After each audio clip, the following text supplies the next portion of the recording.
बिस्मिल्लाहिर्रहमानिर्रहीम, अस्सलाम वालेकुम। आप देख रहे हैं प्रोग्राम नुक्ता इम्तियाज़। मैं हूं आपके साथ मशल बुखारी। प्रोग्राम में हमारे साथ मौजूद हैं सीनियर तज्ज़ियाकार इम्तियाज़ गुल साहब। अस्सलाम वालेकुम। वालेकुम अस्सलाम। कैसे हैं आप? खैरियत से हैं? ठीक हैं। आज तो बहुत सारी कहानियां हैं आपके पास आज लगता है। जी बिल्कुल। सबसे पहली जो कहानी है वो बड़ी इंपॉर्टेंट है और आजकल हम देख रहे हैं कि मुख्तलिफ सियासी जमातों की तरफ से बड़ी बड़ी बातें, बड़े बड़े दावे किए जा रहे हैं और ये भी देख रहे हैं कि अपने नैरेटिव को सही साबित करने के लिए किस तरीके से गलत बयानी जो है वो की जाती है, जिसका वज़ीर आज़म और हुकूमती जो नुमाइंदे हैं उनकी तरफ से किसी न किसी हद तक जो है वो रद्द-ए-अमल भी सामने आता है।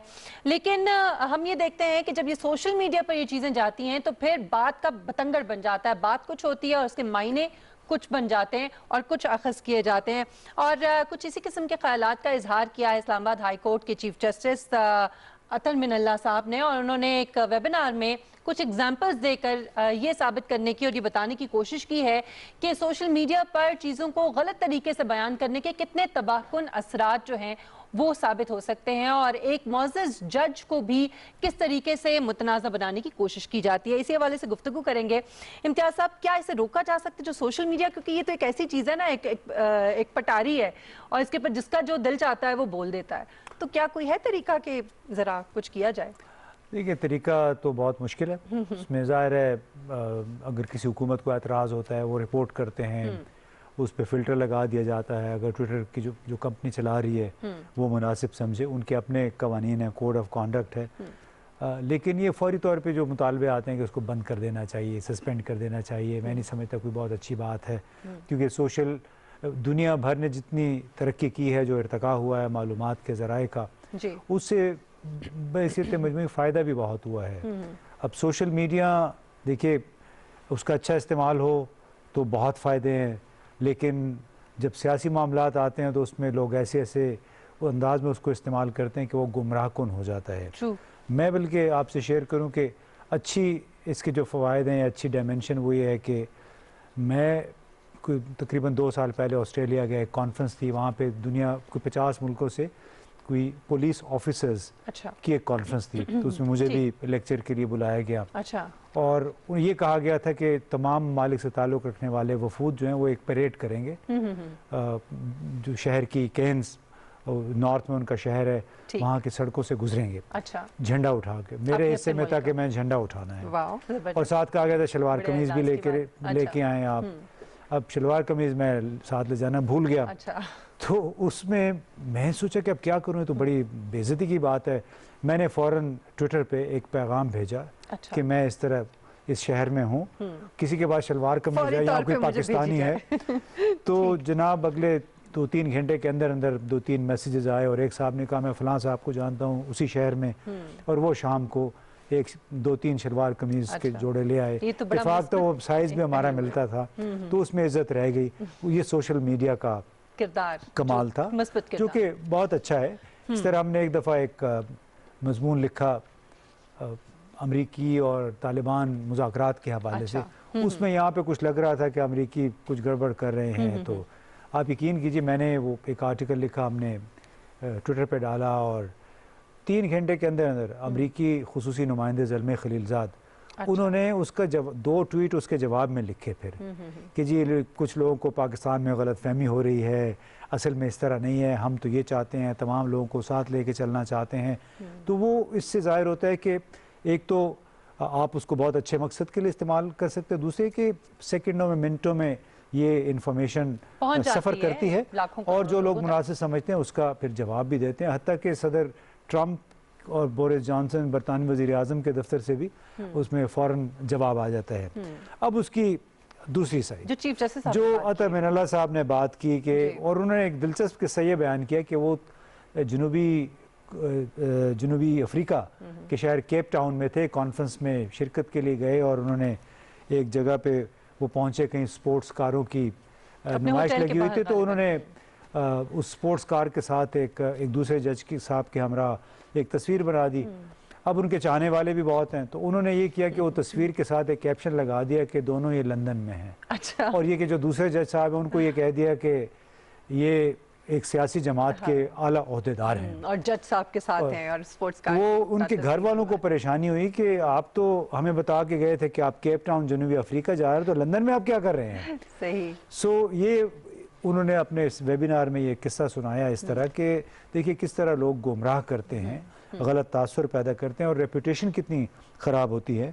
इस तरह उन्हीं के एक और किस्सा जो उन्होंने बयान किया कि एक साहब को उनकी एक दरख्वास्त के हवाले से बात हुई कि असल में ये जायदाद जो है ये मैंने तोहफे में दी थी अतर मिनल्ला साहब को, और वो इस तरह की एक खबर छप गई। अब बगैर ज़ाहिर है जो अगर अतर मिनल्ला साहब को नहीं जानता है तो यकीन कर लेगा ऐसा जज साहब ने लंदन में ये और बड़े तोहफा ऑथेंटिक तरीके से उसने वो खबर जो है वो इस तरह से लिखी सोशल मीडिया पर। और यही काम आजकल सियासी जमातें भी कर रही हैं। उन्होंने एक दूसरे के हवाले से अपने मीडिया सेल्स बनाए हुए हैं और एक दूसरे के खिलाफ मालूमात, जिसको फेक न्यूज़ भी कहते हैं। सदर ट्रंप को इससे बड़ी चिढ़ है, जो अमरीकी सदर है वो इसको फेक न्यूज़ कहते हैं। पहले उन्होंने CNN को ये कहना शुरू किया था, फिर बाद में उन्होंने दूसरे ज़राए को भी। लेकिन अहम बात यह कि सदर ट्रंप भी ट्विटर इस्तेमाल करते हैं और वो रात के 2 या 3 बजे 4 बजे ट्वीट करते हैं। ये इसके लिए भी वो काफ़ी उनकी मशहूरी हुई कि ये सुबह 3-4 बजे तक क्या करते रहते हैं, जो उस वक्त इन्हें एक ख्याल आता है। पाकिस्तान के हवाले से भी 2 साल पहले 1 जनवरी को यानी सुबह भी हो रही थी तो और उन्होंने एक बड़ा ही नामुनासिब सा ट्वीट किया था, वो भी रात के कोई 3 बजे किया था। तो किस्सा मुख्तसर ये कि सोशल मीडिया बड़ी अच्छी चीज़ भी है और उतनी ख़तरनाक भी है कि इससे लोगों की पगड़ियाँ भी आप उछाल सकते हैं। इसके इस्तेमाल पे मुनहसर है कि आप कैसे इस्तेमाल करते हैं। फोटो शॉप के ज़रिए फ़ोटो क्रॉप करके आप वो लगा देते हैं, किसी साहब को साहिबा के साथ, साहिब को साहिबान के साथ दिखा दिया जाता है, हालांकि हकीकत में ऐसा नहीं होता। उन्होंने 2-3 तस्वीरें जोड़ के ये काम किया होता है। अच्छा, इसमें कोशिशें की भी गई हैं हुकूमत की तरफ से भी, जैसे अभी हमने देखा पिछले दिनों टिकटॉक जो ऐप है उसको पाबंदी लगी, उसके पर फिर खोल दिया गया, फिर 1-2 और गेम्स की इस तरह की ऐप्स हैं उनको खोल दिया गया। लेकिन मैं समझती हूँ कि शायद साइबर क्राइम जो है वो इस तरह की चीज़ों में ज़्यादा फाल किरदार अगर अदा करे तो बंद करने की ज़रूरत नहीं होगी। देखिए उसमें लेकिन वो भी किसी हद तक ही हो सकता है। वो किसी हद तक ही हो सकता है। ये तो लोग एक प्लेटफॉर्म जब बंद होता है तो दूसरा प्लेटफॉर्म, दूसरा अकाउंट खोल लेते हैं और उसके ज़रिए अपनी मालूमात दूसरों तक पहुंचाते हैं, भले वो दुरुस्त हैं या गलत है। सो उसमें ये जो पाबंदी लगाना, बंद करना, ये मसले का हल नहीं है। मसले का हल ये है कि आपसे मुताल्लिक जो अमूर हैं उस पर तवज्जो दें, चाहे हुकूमत है, चाहे आपका कोई इदारा है, कोई भी आपका जो आमाल हैं ख़ास तौर पे सियासतदानों के और जितने सरकारी हमारे ऑफिशल्स हैं, हुकाम हैं, या फॉर दैट मैटर हम भी, अगर हमारे भी किरदार में कॉल और फेल में कोई तजाद नज़र आएगा तो हमारे भी बहुत कुछ जानने वाले हैं, तो वो एक लफ्ज़ पे हमारे नज़र रखते हैं। जब मुंह से कहीं एक गलती से भी कोई लफ्ज़ निकल जाता है तो उस पे भी एक लाइनें लग जाती हैं ट्वीट्स की, लोग लान तान शुरू कर देते हैं, बदतमीज़ी पे बाज़ औक़ात उतर आते। तो मैं तो अक्सर ये जवाब देता हूँ कि माशाल्लाह आपकी तरबियत वालिदैन ने बड़ी अच्छी की है। पता चलती है कि आप किस तरह से बात करते हैं। जी, मैं तो इस तरह जब कि बड़ी मेहरबानी, आपने बड़ी इज़्ज़त अफजाई की है। आप वालिदैन के साथ भी ऐसे बात करते होंगे, बड़े भाइयों के साथ भी ऐसी बात करते होंगे। तो उसका इलाज यही है कि आप बजाय इसके उस पर गुस्सा हों, गाली का जवाब गाली से देना कोई मुनासिब नहीं। आप किसी को शुक्रिया अदा कर दें अगर किसी ने आपको गाली दी। आपने बड़ी अच्छी बात की कि इंसान का जो इमेज है वो बहुत मैटर करता है इसमें, और अगर कोई गलत बात करता भी है तो जो लोग आपको जानते हैं मेरे ख्याल में वो उसके ऊपर एतबार या यकीन नहीं करेंगे। सो इमेज जो है वो बहुत ज़्यादा इसमें इम्पोर्टेंट है। नाज़रीन, यहाँ पर हम एक ब्रेक लेंगे।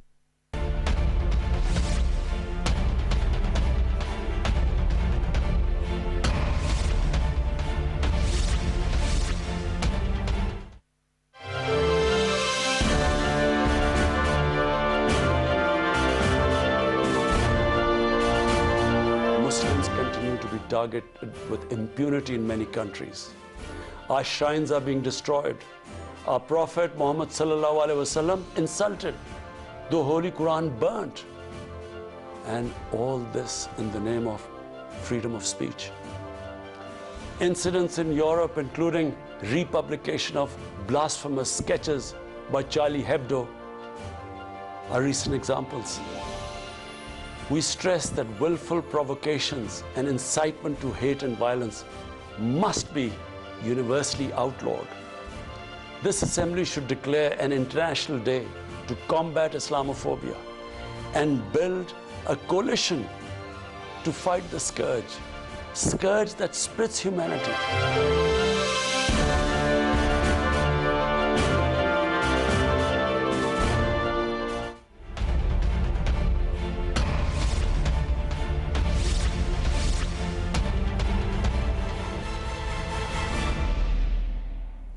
Welcome back. नाज़िन, हम मुल्की पॉलिटिकल जो सिचुएशन है इस वक्त उसके हवाले से बात करते हैं, और इस पे मेरे ख्याल में अगर वफाकी वज़ीर बराए science and technology Fawad Chaudhry sahab का तज्ज़िया और उनका तबसरा हो तो फिर बड़ा मज़ा आएगा आपको भी और हमें भी। फवाद चौधरी साहब इस वक्त हमारे साथ मौजूद हैं। बहुत शुक्रिया फवाद आपके वक्त के लिए। अस्सलाम वालेकुम जी। अच्छा फवाद, सबसे पहला सवाल तो ये कि जो कुछ लोग अचानक जाग गए हैं, ये नींदें उड़ना किसी परेशानी की वजह है उनकी, या ये हुकूमत को भी कोई परेशानी है इस पे? देखिए जी, पहली बात तो यह है कि हुकूमत को तब परेशानी हो जी। जब जो लोग तहरीक चला रहे हैं उनकी तहरीक की कोई मॉरल करेंसी हो। कोई भी जो तहरीक है जब तक उसके पीछे कोई इखलाकी जवाब ना हो, मॉरल करेंसी ना हो, वो तहरीकें नहीं चला करती। अब ये जो तहरीक चल रही है ये क्यों चल रही है और इस वक्त क्यों चल रही है?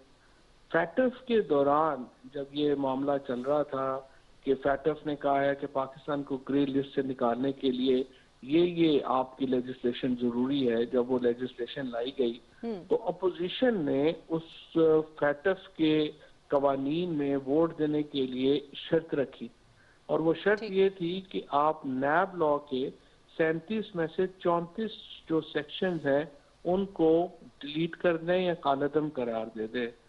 अब आप बताइए कि उसका मतलब क्या था? उसका मतलब ये था कि जो सारे केसेस हैं इस वक्त PMLN की लीडरशिप के खिलाफ और पीपल्स पार्टी की लीडरशिप के खिलाफ, वो केसेस खत्म हो जाए। तो उन जो हमारा मामला था कि उससे जब इनकार किया प्राइम मिनिस्टर साहब का, तो बड़ा ये क्लियर मौक़िफ़ रहा है कि अकाउंटेबिलिटी के ऊपर वो समझौता नहीं करेंगे।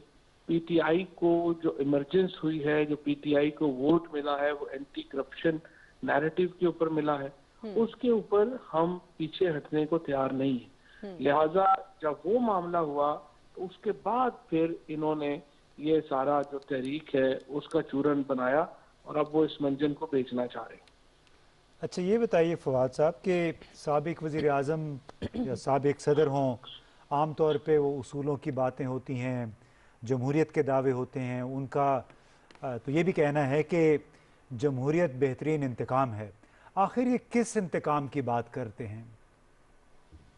ये तो पाकिस्तान की अवाम से इंतकाम की बात शायद करते हैं, क्योंकि इसके अलावा तो और इंतकाम तो कोई नहीं है। सो ये 3 दफ़ा ये पीपल्स पार्टी जो है वो बरसर इक़्तिदार आई है, 3 दफ़ा नवाज शरीफ साहब बरसर इक़्तिदार आए हैं, और उसके बाद पाकिस्तान की जो मुआशी हालत इन्होंने की, पाकिस्तान की जो इस वक्त एक ओवरऑल जो हमारी सिचुएशन है वो आपके सामने है। तवील अरसा इन पार्टीज ने एक दूसरे के साथ एक जॉइंट वेंचर के तौर के ऊपर पाकिस्तान को चलाया है, और आप देखिए कि ये पूरी तरह उन्होंने हमें नाकाम किया है। और अब भी लगता यही है कि उनका जो टोटल उनकी जो पॉलिटिक्स है, उनका जो सारे का सारा फोकस है वो सिर्फ इस बात के ऊपर है कि जो पैसे उन्होंने पाकिस्तान में हुकूमत में रह के कमाए हैं और बाहर भेजे हैं उनको किस तरह से महफूज किया जाए। और आप देखिए कि नवाज शरीफ साहब भी क्या मॉडल दे रहे हैं कि वो कह रहे हैं कि मैं तो मेफेयर में बैठूंगा, मेरे बच्चे भी मेफेयर में बैठेंगे और हमारी जायदाद भी लंदन में होगी, लेकिन पाकिस्तान के लोग तहरीक चलाने के लिए सड़कों पर निकल आए। अच्छा, मैं यही पूछना चाह रहा था कि इस तमाम प्रोसेस में हमारा जो जमहूरी अमल है इसमें उन अवाम के मफादात कहाँ पे फिक्र करते हैं जिनके कंधों पे सवार हो के ये लोग ऐवान इक़्तिदार में और पार्लियामान में पहुँचते हैं? अवाम की इनके नज़दीक कोई अहमियत नहीं है, और ये अवाम को समझते हैं कि उन अवाम का इनको वोट देना एक फॉर ग्रांटेड है, फ़र्ज है लोगों का कि इनको वोट दिया जाए, और अगर आप वोट नहीं देते हैं इनको तो दरअसल आप जो है वो आप उनके मेयार के ऊपर नहीं पूरा होता है।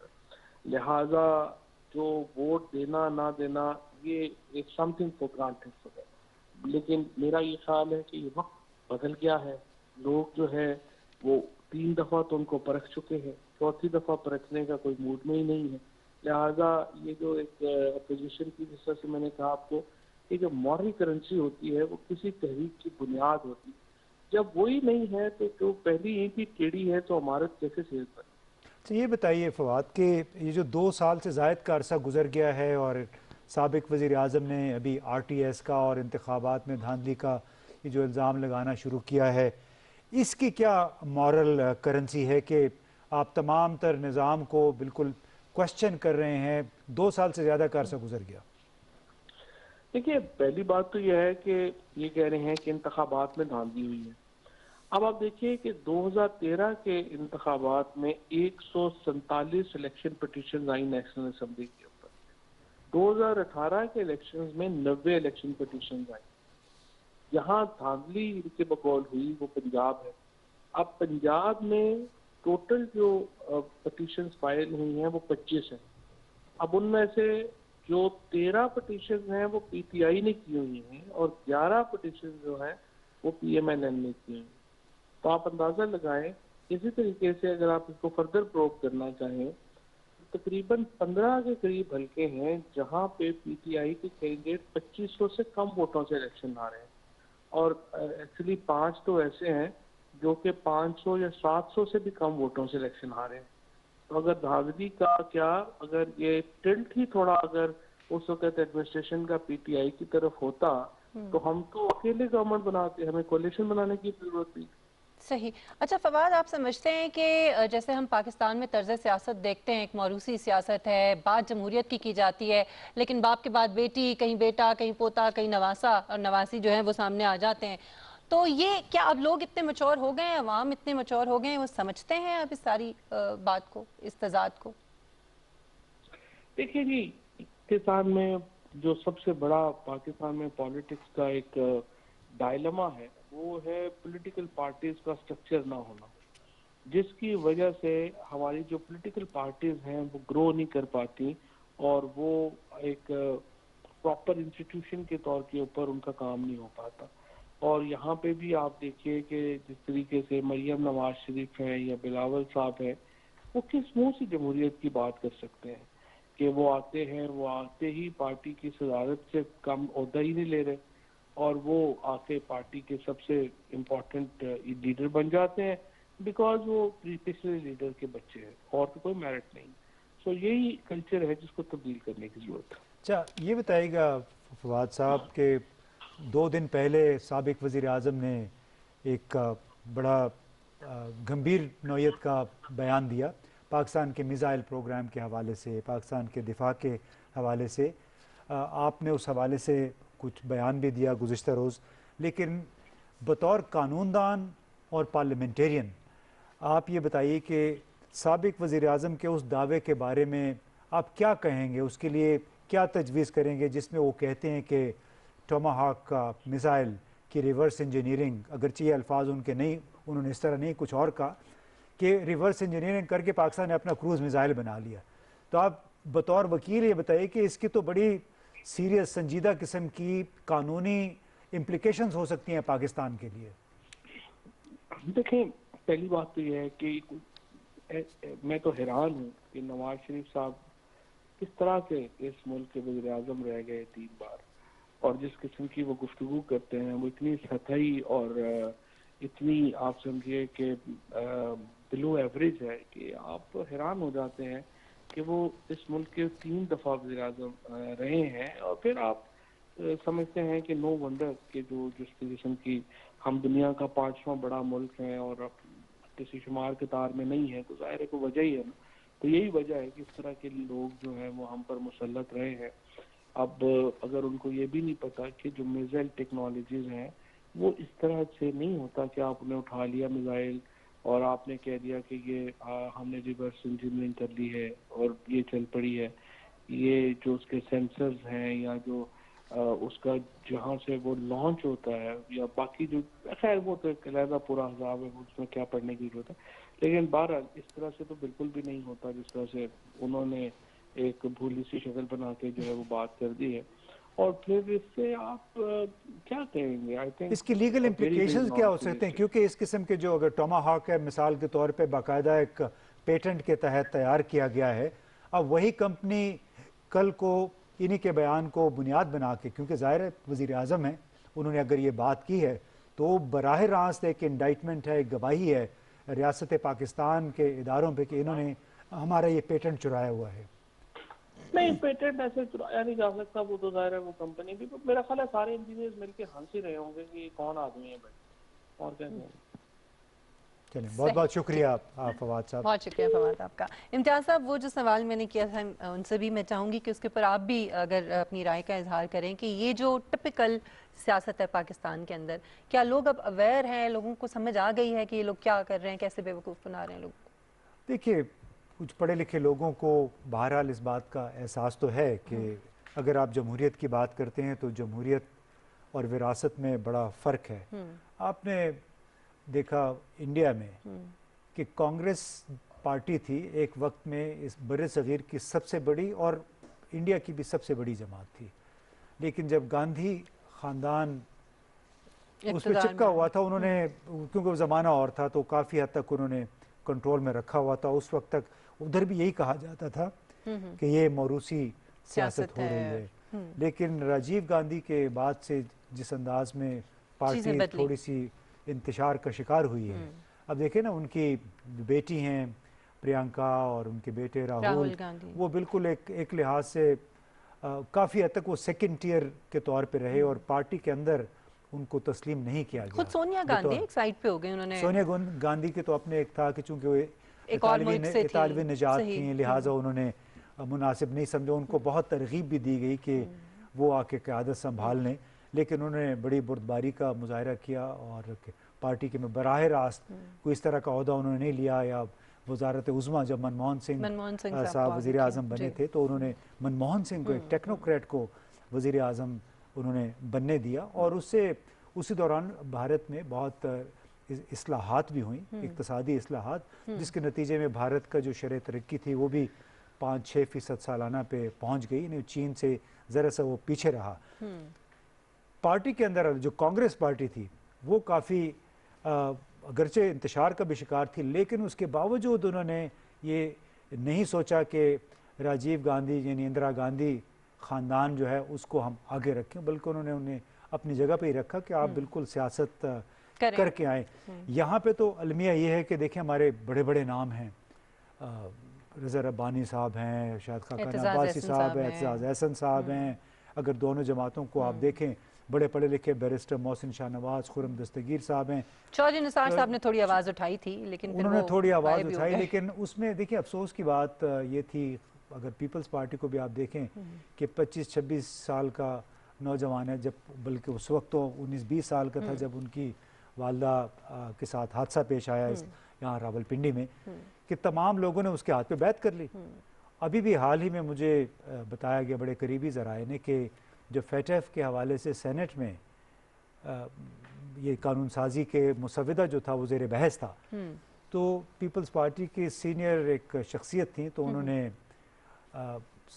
सेनेट के चेयरमैन साहब ने उनसे कहा कि हाँ जी आपका क्या ख्याल है, तो उन शख्सियत ने ये कहा, मैं सिंफ का जिक्र नहीं करूँगा, कि उन्होंने कहा कि हाँ मुझे तो कोई एतराज़ नहीं है, लेकिन मैं ज़रा बिलावल से पूछ लूँ। अच्छा। तो बिलावल से जब पूछा गया तो उसने कहा कि नहीं, हमने इसका साथ नहीं देना। तो तसव्वुर करें कि जब इतने बड़े बड़े सियासी कद के रहनुमा एक कल के बच्चे के पीछे पीछे लग जाएं जो वो कह रहा है, और उनकी अपनी कोई से नहीं है पार्टी के अंदर, तो यही मतलब अफसोस की बात है कि जिस जमहूरियत की हम बात करते हैं उस जमहूरियत में फिर जमहूरी अक़दार को पनपने नहीं दिया जाता, बल्कि वही बहन भाई भांजा भतीजा वही आके जो इख्तियार वाली जो पोजीशंस हैं वो उन्हीं के खाते में चली जाती हैं। तो इस तरह उम्मीद ये करनी चाहिए कि जो पाकिस्तान का आम शहरी है, चाहे वो किसी भी पार्टी से, कि वो इस अमर का एहसास ज़रूर करे कि जमहूरियत उसी वक्त अच्छी होगी जब उसकी अपनी हालत बदलेगी। जमहूरियत उसी वक्त अच्छी होगी जब जमहूरी अक़दार को पार्टी के अंदर भी फॉलो किया जाएगा, वहाँ पे इंतखाब ना हो, वहाँ पे भाई भतीजे बहन के लिए आप सब कुछ करते फिरें और उन तमाम लोगों को भूल जाएं जिनके ज़ोर पे आप इक़्तिदार तक पहुँचते हैं। यानी इक़्तिदार की सीढ़ी तो बना लेते हैं आवाम को, लेकिन उनके हुकूक़ की बात नहीं हो पाती। और इसी वजह से पाकिस्तान का आज ये हाल है। और जब तक सिर्फ अपना और अपने ख़ानदान का आप सोचते रहेंगे और आवाम का और मुल्क का नहीं सोचेंगे तो फिर मुल्क का वो हाल होगा जो हुआ और हमने देखा इन 70-72 सालों में। जबकि हमारे सामने ही मिसाल है चाइना की। एक ब्रेक के बाद जब हम वापस आएंगे नाज़रीन तो हम बात करेंगे न सिर्फ पाकिस्तान और चीन के जो देरीना ताल्लुकात हैं पाक चीन दोस्ती के हवाले से, बल्कि यौम तासीस मनाया गया है गुज़श्ता रोज़ 1 अक्टूबर को चीन का, और इस पर मुबारकबाद भी पेश की है वज़ीर आज़म इमरान खान साहब ने। थोड़ा तकाबुल भी करेंगे और इस पे गुफ्तगू करेंगे। एक ब्रेक के बाद हमारे साथ रहिएगा।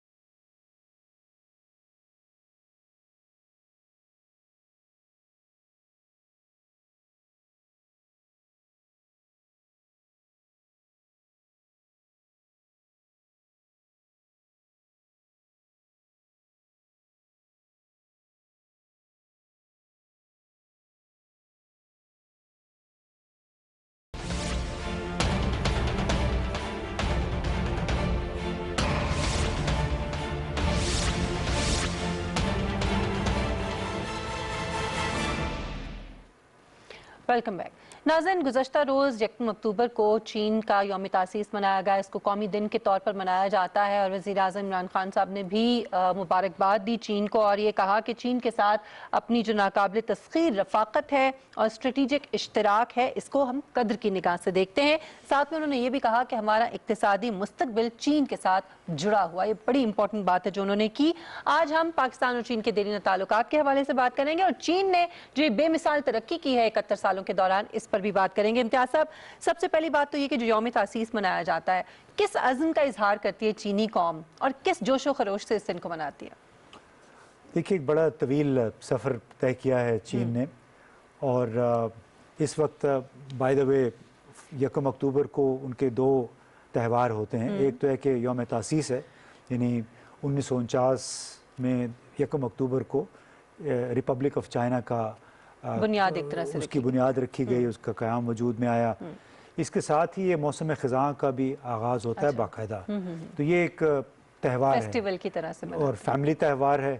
इसमें 8 दिन तक ये लोग सेलिब्रेशंस होती हैं। तो हमारे दोस्तों से बात हो रही, वो कह रहे थे कि ये मौसम ख़ज़ां की इब्तिदा है। तो इसलिए मूड बड़ा अच्छा होता है, तो हर तरफ एक लिहाज से सेलिब्रेशन का मूड है। ठीक। अब मैं देख रहा था ऐसे गैर मामूली आदाद शुमार हैं जो चीन ने जो ये तरक्की का सफ़र तय किया है। हम बहुत पीछे नहीं जाते हैं। अगर आप 1989 से ही ले लें, उसमें डेंग जियाओपिंग उस वक्त चेयरमैन थे पार्टी के। अंदाज़ा लगाइए कि चीन की फ़ी का आमदनी उस वक्त कोई $300 के बराबर थी। अच्छा। आज से अब आज का मुकाबला करें तो कहाँ से कहाँ पहुँच गए? आज वो आमदनी कुछ $6,500 फ़ी कस पहुँच चुकी है। इसी तरह अगर आप देखें कि 2019 में जो उनकी ग्रॉस GDP जिसको कहते हैं खाम कौमी पैदावार, उसकी मालियत 15 खरब थी, $15 खरब। हालांकि 1989 में यही मालियत उनके पास टोटल वही था $348 अरब। यानी 41 गुना उनकी GDP में इजाफा हुआ है। उनके बैंक असासे कुछ $40 खरब तक पहुंच गए हैं। तो एक माइंड बॉगलिंग उसको कहते हैं, इंतहाई नाकाबिल यकीन आदाद शुमार हैं जो कि देखने में, और ये तमाम इब्तिदा ख़ास तौर पर 1989 डेंग जियाओपिंग के इस्लाहात के प्रोग्राम से हुई। उसके बाद से उन्होंने मुड़ के नहीं देखा। ठीक। बल्कि उसी दौरान शेंजन उनका एक शहर है, बिल्कुल साहिल समंदर के साथ ही है।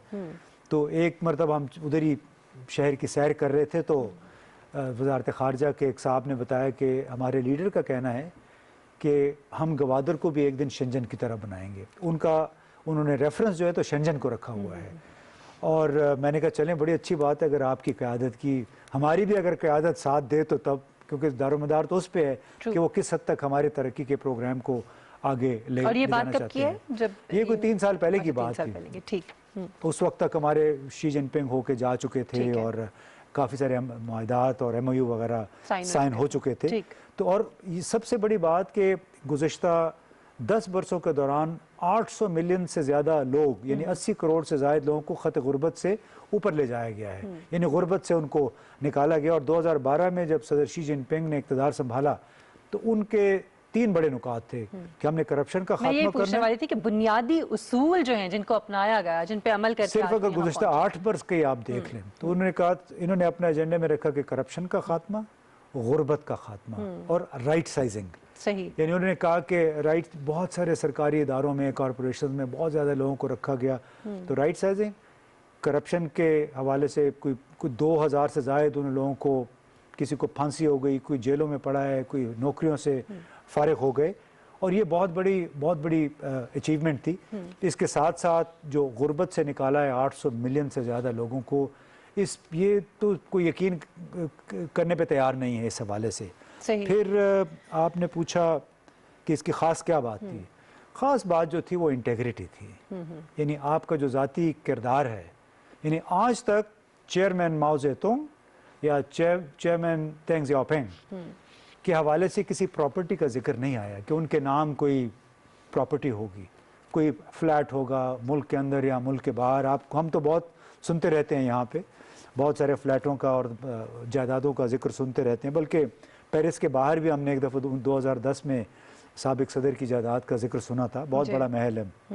तो ज़ाती किरदार जो था ना, उसकी वजह से उन्होंने एक ट्रैक पे कौम को लगाया है और वो लीडरशिप क्वालिटी, होशरुबा तरक्की की है चीन ने, और यहाँ तक पहुँचे कि कभी उनका कहीं वो मतलब 1979 में उनका जो कौमी आमदनी थी, टोटल इकॉनमी का साइज़ जो था वो हमारे इकॉनमी के साइज़ के बराबर था, और आज देखें वो अमेरिका के करीब पहुंच रहे हैं, अगरचे अभी भी उन्होंने बहुत कुछ हासिल एक तरह से करना दौड़ में आ गया चीन। अच्छा, ये जो रहनुमा असूल है, पाकिस्तान और चीन की दोस्ती की इतनी बातें होती हैं कि पहाड़ों से ऊंची और समंदर से गहरी और शहद से मीठी, ये रहनुमा असूल हमने कहाँ तक अपनाए और कितने सीखे? बस हमने इतने ही सीखे तकरीरों की हद हम तक। डगर पे चल पड़े हैं या अभी नहीं? बल्कि बड़े अफसोस की बात है कि हमारे एक साबिक वज़ीर आज़म साहब थे, और ये वो फ़िक्रे हैं जो आपने बोले हैं, जो कि हर पाकिस्तानी रहनुमा, हर पाकिस्तानी अफसर को अजबर हैं। और एक बाकायदा डिनर में शी जिनपिंग और उनके वज़ीर आज़म के साथ ही बैठे हुए थे हमारे साबिक वज़ीर आज़म। तो मैं इतना हैरान हूँ, आपने शायद देखा वो क्लिप के वो एक लफ्ज़ कहते हैं, फिर भाई साहब से पूछते हैं, भाई साहब लुकमा देते हैं, फिर एक और लफ्ज़ भूले। तो उसमें ये फ़र्क है हमारे किरदारों का, जो सियासी किरदार हैं, कि वहाँ पे उनकी इतनी मुकम्मल कमिटमेंट है अपने कॉज के साथ, अपनी जो कहते हैं ना, अपने खुद अपनी जायदादें नहीं बनानी, कौम के लिए जायदादें बनानी है। बिल्कुल ठीक। अच्छा, हमारा इक़्तिसादी मुस्तकबिल चीन के साथ जुड़ा हुआ है, ये जो बात की वज़ीर आज़म इमरान खान साहब ने, जरा इसको जी सुनते हैं कि इंटरव्यू में उन्होंने बड़ी खुल के ये बात जी बिल्कुल, उनकी पहले ये गुफ्तगू सुनते हैं और फिर इस पे बात करते हैं। Look, our relationship with China is better than ever before. For us, for the way we look at it from Pakistan, our future, economic future, is now linked to China. China is growing at a faster pace than probably any other country, and Pakistan, can really benefit from the way China has developed, the way it has lifted people out of poverty. वज़ीर आज़म की गुफ्तगू पे इम्तियाज़ साहब आप क्या कहेंगे? जी, वो तो बिल्कुल आया है वो क्या कहना चाह रहे थे, और रफ्ता रफ्ता यहाँ भी ये बात बहुत वाज़े हो गई है, और जिसका इजहार भी उन्होंने किया कि पाकिस्तान का मुस्तकबिल चीन के साथ जुड़ा हुआ है, और उसकी बुनियादी वजह वो एतमाद पे मबनी रिश्ता है जो दोनों मुल्कों के दरमियान कोई 50-60 बरस पहले कायम हुआ था। इसकी बुनियाद रखी थी उस वक्त पाकिस्तान ने, जब पाकिस्तान ने चीन के साथ अमेरिका के मुज़ाकरात करने के लिए एक लिहाज से कोल्ड वॉर को ख़त्म करने में किरदार अदा किया, और उनकी फ़्लाइट्स भी जो चीनी रहनुमा थे वो पाकिस्तान से होकर कराची के रास्ते अमेरिका गए, और अमेरिका वाले, क्योंकि उन दिनों उनके दरमियान दोनों मुल्कों के दरमियान बराह रास्त फ़ज़ाई राब्ता नहीं था, ये आज से 40-50 साल पहले की बात है। आज तक चीनी हुकाम, चीनी रहनुमा उस बात को जहाँ भी आप बैठे वो याद करते हैं कि आपने दुनिया के साथ हमारा राब्ता कायम करवाया था। तो इसीलिए बड़ी खुशी बड़ी अच्छी बात होगी हम देखें कि जो पाकिस्तान में साबिका चीनी सफ़ीर थे याओजिंग, और वो अभी वजारत ख़ारजा में एक डायरेक्टर जनरल के ओहदे पे इस वक्त मामूर हो गए हैं। आइए सुनते हैं कि उन्होंने पाकिस्तान चाइना ताल्लुकात के हवाले से क्या बात की। This relationship first is unique for China. I think that this relationship has started for over the past almost 70 years. This relationship is stable. This relationship is progressive. This relationship is mutually beneficial. It is unique for China because China has a lot of neighbors, but Pakistan is the most friendly neighbor of China's.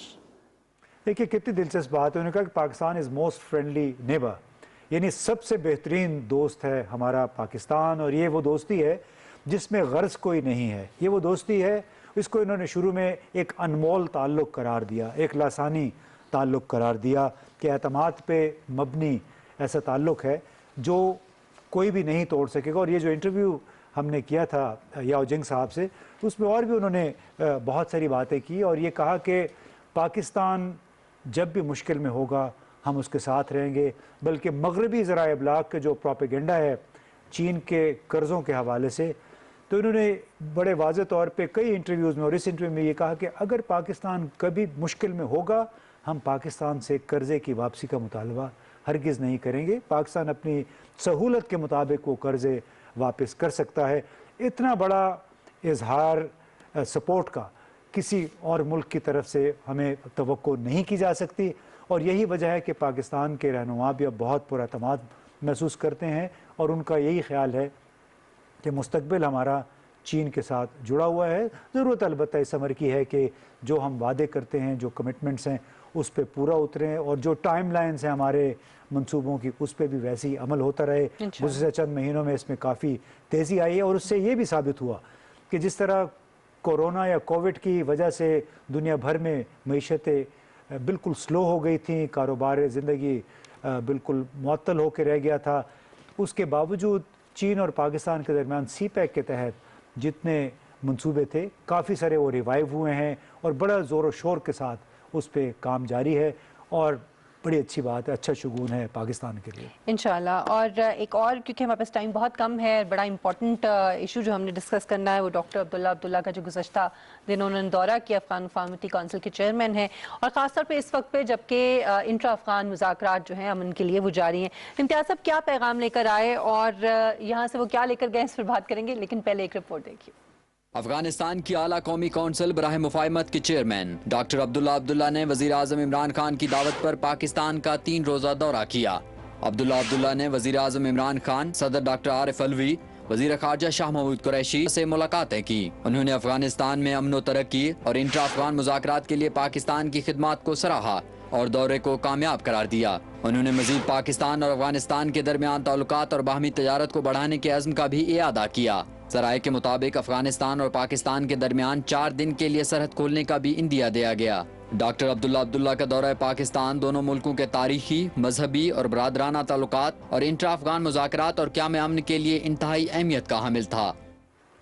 इम्तियाज़ साहब, आपकी अपनी मुलाकात भी ज़ाती तौर पे काफ़ी देर उनके साथ रही, तो एक फ़र्स्ट हैंड इन्फॉर्मेशन जो है वो भी हमें मिलेगी आपके तबसरे से। क्या पैगाम लेकर आए और यहाँ से क्या लेकर गए हैं? बड़ी दिलचस्प शख्सियत है अब्दुल्ला साहब, और हमने उनके साथ एक डिनर मुलाकात भी, बाद में एक कॉन्फ्रेंस में भी हमारे एक राउंड टेबल था, तो बड़े वो खुश मालूम हो रहे थे। और आखिरी जो हमारे साथ उनका इंटरेक्शन था उसमें उन्होंने कहा कि मैं पाकिस्तान से बहुत मुस्बत एहसासात और जज्बात लेके जा रहा हूँ। उनका ये पहला बाकायदा बतौर एक आला शख्सियत के एक सरबराह तो नहीं है, इससे पहले वो चीफ एग्जीक्यूटिव थे, लेकिन उनका पहला बाज़ाब्ता दौरा था सरकारी हैसियत में, और उसमें पाकिस्तान की क़यादत ने भी उनके जो कुछ तहफ़्फ़ुज़ात होंगे, कुछ ख़दशात होंगे, वो दूर करने की कोशिश की। और उसी की बुनियाद पे अब्दुल्ला साहब ने हमें बताया कि उन्हें फ़िज़ा में तब्दीली लग रही है, इखलास लग रहा है, यानी खुलूस से नीयत लग रहा है, और इसी वजह से हम समझते हैं कि ये दो तरफ़ा ताल्लुकात जो हैं इनको आगे बढ़ते रहना चाहिए। सियासी कत नज़र उसके कि دوحہ مذاکرات کے دوران طالبان اور ان کی حکومت کے درمیان کیا طے پاتا ہے، وہ اصل مذاکرات کب شروع ہو پاتے ہیں۔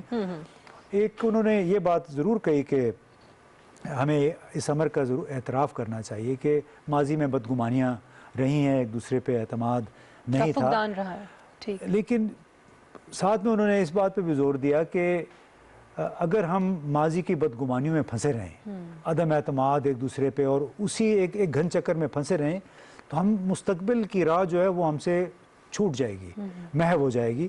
تو ضروری یہ ہے کہ آپ اگر ماضی میں جو کچھ تھے ایک دوسرے کو معاف کریں، بالکل صرف نظر کر کے، اور اگر آپ واقعی سمجھتے ہیں کہ غلطیاں ہوئی ہیں، اعتراف کر لیا، تو پھر مل جل کے ہمیں ایک بہتر مستقبل کی راہ کا تعین کرنا چاہیے باہمی مذاکرات کے ذریعے۔ ٹھیک، اور ایک اور بڑی دلچسپ بات انہوں نے کی کہ گزشتہ سال جب گزشتہ سال جب انتخابات ہوئے صدارتی، تو اس کے نتائج بڑے متنازع تھے، چونکہ یہ بھی امیدوار تھے اور یہ تیسری بار تھی کہ انہوں نے انتخاب لڑا اور ان کے ساتھ ان کے خیال میں زیادتی ہوئی، اور انہوں نے تو بلکہ دونوں صدور نے ایک ہی دن حلف بھی اٹھا لیا تھا، یعنی انہوں نے بھی کہا کہ میں صدر ہوں، دعویٰ اور کر دیا تھا اشرف غنی صاحب نے بھی، اور ایک وقت میں یہ دنیا میں شاید پہلا موقع تھا کہ ایک ہی وقت میں ایک دارالحکومت میں دو تقریبات ہو رہی تھیں جہاں پہ دو افراد صدر کا حلف اٹھا رہے تھے۔ لیکن بعد میں جو دوست احباب ہیں، خاص طور پہ امریکی، انہوں نے آ کے بیچ بچاؤ کرایا، اور انہوں نے البتہ عبداللہ صاحب نے یہ بڑے واضح طور پہ کہا کہ میں امن کو چانس دینا چاہتا تھا، میں نے صدارتی محل کا پیچھا کرنے کی بجائے یہ سوچا کہ افغانستان کو اس وقت امن کی ضرورت ہے، میرے اقتدار کی نہیں۔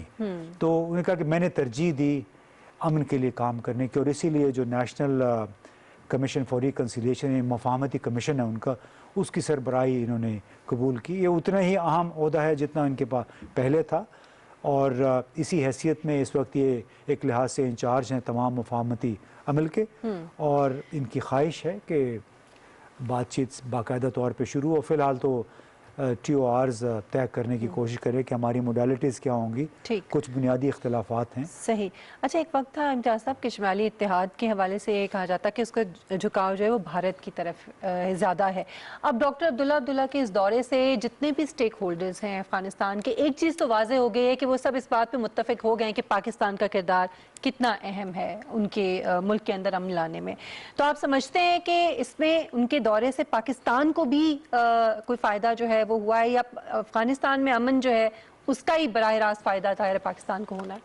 دیکھیے، افغانستان میں امن کا فائدہ ہر ایک کو ہے، چاہے پاکستان ہے، خود افغان عوام ہیں، ان کو سب سے زیادہ اس کی ضرورت ہے، اور اگر افغانستان میں امن آتا ہے تو براہ راست اس کا مثبت اثر پاکستان پہ ہے، کیونکہ یہاں کی جو اعلیٰ ترین قیادت ہے ان کا یہ خیال ہے کہ ہماری شمالی سرحد سے مغربی سرحد اس وقت ڈیولپ ہوگی، یہ ٹریڈ کوریڈور یا تجارتی راہداری اس وقت ڈیولپ ہوگی جب افغانستان میں امن ہوگا۔ افغانستان میں امن ہو جائے تو پھر ہو سکتا ہے کہ ہمارا مشرقی پڑوسی بھارت وہ بھی ذرا سا پیچھے ہٹ جائے۔ اس وقت چونکہ ان کے بہت سارے حامی ہیں افغانستان کے اندر جو کہ امن مذاکرات یا مصالحتی جو مشن ہے اس کی کوئی بہت زیادہ حامی نہیں ہے، اور راہ میں رکاوٹیں وہ ڈالتے رہتے ہیں۔ اسی حوالے سے میں نے ایک آسٹریلین نیشنل یونیورسٹی اس کے لیے ایک آرٹیکل بھی لکھا، آج ہی پبلش ہوا، اور اس کا لب لباب یہی ہے کہ سپوائلرز یعنی تخریب کار یا شرپسند آپ کہہ سکتے ہیں، کہ اگر وہ کچھ لوگ ہیں ایسے، اس میں بیرونی عناصر بھی شامل ہیں، کہ اگر وہ منع نہ ہوئے تو اس میں روڑے وہ ضرور اٹکائیں گے۔ خوشی کی بات البتہ یہ کہ جتنی پاکستان نے کوششیں کی، جس کا اعتراف سب نے کیا، صدر ٹرمپ سے لے کے اور چین کے صدر، ترکی کے صدر سمیت، ان سب نے اس امر کا اعتراف کیا کہ پاکستان کے بغیر یہ ممکن نہیں تھا جو آج اس وقت دوحہ میں ہو رہا ہے۔ اور پاکستان کے لیے یہ بھی اس لیے بھی اچھا تھا کہ پہلی مرتبہ وہ ٹھپا ایک لگا ہوا تھا پاکستان پہ کہ ہمیشہ انہوں نے پشتون افغانوں کی آؤ بھگت کی ہے، تو اس دفعہ جتنی آؤ بھگت ایک غیر نان پشتون افغان کی ہوئی ہے شاید ماضی میں کبھی نہیں ہوئی ہے، اور بڑا اچھا ہے کہ اس کے ذریعے پیغام جو گیا ہے کہ جی ہمارے لیے افغانستان کا امن اور ہر افغان اہمیت کا حامل ہے، کوئی ہم تمیز نہیں کرتے، ہمارے کوئی फेवरेट नहीं है अफगानिस्तान के अंदर। तमाम अफगान हमारे लिए मुकद्दम है। और सबसे बड़ा मैसेज ये है कि हमारे लिए अमन सबसे ज़्यादा अहम है और उसी के लिए हम मुसलसल कोशिशें कर रहे हैं। इसके साथ ही इसी नोट पर प्रोग्राम को ख़त्म करते हैं। मिशेल बुखारी, इम्तियाज़ गुल साहब को इजाज़त दीजिए। इंशाल्लाह कल आपसे मुलाकात होगी। अपना बहुत ख्याल रखिएगा। अल्लाह हाफ़िज़।